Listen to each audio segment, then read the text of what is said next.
Super hero बनने के लिए हमेशा दुनिया को बचाना जरूरी नहीं होता, कभी कभी बस एक दोस्त को बचाना ही काफी होता है। मार्वल ने वंडरमैन सीरीज के सारे एपिसोड्स ड्रॉप कर दिए और ऑनेस्टली किसी को उम्मीद नहीं था कि ये शो इतना पर्सनल, ग्राउंडेड और इतना ज्यादा इमोशनली हैवी होगा। यहाया अब्दुल मातिन का साइमन विलियम्स और बेन किंग्सली का ट्रेवल सेलेट्री ये कोई ऑड पेयरिंग नहीं बल्कि ये सीरीज के सोल हैं। सीरीज एंड होती है एक फाइनल फ्लाइट के साथ जहां दोनों आसमान में उड़ जाते हैं, लेकिन वो गए कहां किसी को नहीं पता। और सबसे बड़ा सवाल है कि क्या वंडरमैन एमसीयू में वापस आएगा और ये सीरीज मार्वल की अपकमिंग प्रोजेक्ट्स के बारे में क्या कहती है। तो चलिए बिना किसी देरी के इस पूरी सीरीज को डिकोड करते हैं। साइमन विलियम्स एलए में रहने वाला एक स्ट्रगलिंग एक्टर है। उसके पास टैलेंट और पैशन के साथ साथ सुपर पावर्स भी है, जिसे वो लोगों और हॉलीवुड से छिपाने की कोशिश कर रहा है। और साइमन के ऐसा करने का रीजन हमें इसके डोरमैन एपिसोड में क्लियर कर दिया जाता है, जहाँ डेमार डेविस नाम के एक बंदे के पास वॉल फेजिंग एबिलिटी होता है, जिससे वो अपने बॉडी को एक पोर्टल की तरह यूज करके किसी भी चीज को टेलीपोर्ट कर सकता है। जिसके बाद इसी एबिलिटी के मिलने के बाद वो हॉलीवुड में भी काम करने लगता है। लेकिन एक दिन शूटिंग के दौरान एक बंदे को उसको बॉडी से पास होना होता है, पर उसके ड्रंक होने के कारण वो बंदा परमानेंटली गायब हो जाता है। जिसके बाद से सुपर पावर्ड पर्सन को हॉलीवुड में पूरी तरह से बैन कर दिया जाता है। इसीलिए साइमन भी अपनी पावर्स छुपा रहा है। और साइमन को ये पावर्स कैसे मिली इस सीरीज में नहीं बताया गया। हमें सिर्फ इतना पता है कि बचपन में किचन में एक फायर इंसिडेंट हुआ था और उसी के बाद उसकी लाइफ बदल गई। उसके अंदर कुछ ऐसा है जो नॉर्मल नहीं है। तो may be Simon Williams MCU के म्यूटेंट्स में से एक हो सकता है। और एमसीयू की दुनिया में सुपर पावर्स कोई ब्लेसिंग नहीं है, क्योंकि हॉलीवुड में पावर बेस्ड एक्टर्स बैंड है। पुराने इंसिडेंट की वजह से पावर्ड पीपल को अब एक थ्रेट समझा जाने लगा है। फिर एंट्री होती है ट्रेवल सेलेट्री की। हाँ, वही फेक मैंड्रीन जो आयरन मैन 3 में दिखा था। वो आता तो एक्टिंग में चांस पाने के लिए है, पर डैमेज कंट्रोल उसे अरेस्ट कर लेती है। डैमेज कंट्रोल अब वो ऑर्गेनाइजेशन नहीं रही जो सिर्फ टूटे हुए बिल्डिंग को साफ करती है, बल्कि अब वो सुपर पावर्ड पीपल का हंट कर रही है, जो हमें She Hulk, Miss Marvel, Spiderman हर जगह ये दिखाई दिए हैं, जिसका अब बस एक ही मोटिव हो चुका है, चाहे अच्छे हो या बुरे, सुपर पावर्ड पीपल को पकड़ना है और अपने खाली सुपरमैक्स प्रिजन को भरना है ताकि फेडरेशन उन्हें पैसा दे। इसीलिए एजेंट क्लियरी साइमन को पकड़ने के लिए ट्रेवर का इस्तेमाल करता है। शुरुआत में ट्रेवर एग्री कर जाता है, लेकिन फिर आता है एक ट्विस्ट, जहाँ दोनों को वंडरमैन मूवी के बिग बजट रीमेक में लीड रोल मिल जाते हैं, जो साइमन का ड्रीम रोल होता है, क्योंकि ये मूवी उसके फादर की फेवरेट मूवी थी और साइमन यही मूवी देखने के बाद ही एक एक्टर बनने के लिए इंस्पायर्ड हुआ था। लेकिन फिर एक रिपोर्टर ट्रेवर का पास्ट खोद निकालती है और साइमन को पता चलता है कि उसका बेस्ट फ्रेंड उस पर स्पाइंग कर रहा था। गुस्से में साइमन साउंड स्टेज पर अपनी पावर्स रिलीज कर देता है, जिससे पूरा सेट एक्सप्लोड हो जाता है। फिर डीओडीसी इसकी जांच शुरू कर देती है। एजेंट क्लियरी को यकीन था कि ये काम साइमन विलियम्स का ही है, लेकिन ट्रेवर फिर से मैंड्रीन बनकर सारा ब्लेम अपने ऊपर ले लेता है और अपने दोस्त साइमन को बचा लेता है। और यहीं पे हमें सीरीज का सबसे बड़ा इमोशनल टर्निंग पॉइंट देखने को मिलता है। वंडरमैन मूवी रिलीज होती है और साइमन ओवरनाइट सुपरस्टार बन जाता है, लेकिन फेम उसे खुश नहीं करता, क्योंकि जिस इंसान ने उसकी जिंदगी बदली वो जेल में है। फाइनल एपिसोड पूरी तरह से साइलेंट और स्लो चलती है। साइमन एक ऑर्डिनरी आदमी को फॉलो करता है, जो असल में वो आदमी सुपरमैक्स प्रिजन का एक गार्ड होता है। वहीं दूसरी तरफ एजेंट क्लियरी एक्सप्लोजन में मिले प्रूफ के फॉरेंसिक रिपोर्ट से जान जाता है कि साइमन के पास आयंस को कंट्रोल करने की एबिलिटी है। तो साइमन अपनी आयोनिक पावर से कैमरास ब्लाइंड करता हुआ सुपरमैक्स प्रिजन में घुस जाता है और ट्रेवर को प्रिजन से उड़ा ले जाता है। और यहाँ हम देख सकते हैं कि साइमन अपनी पावर्स को कंट्रोल करना सीख चुका है।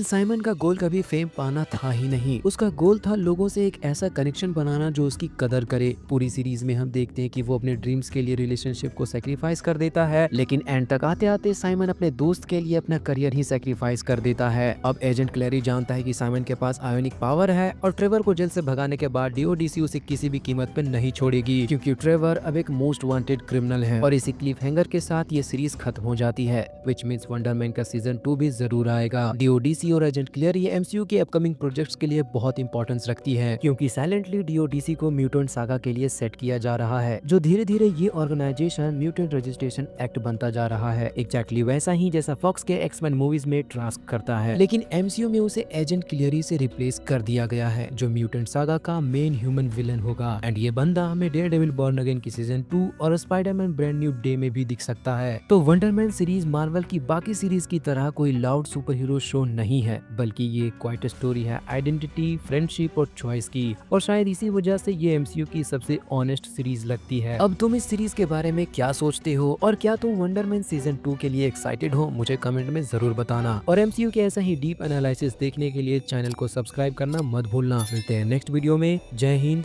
जय मार्वल।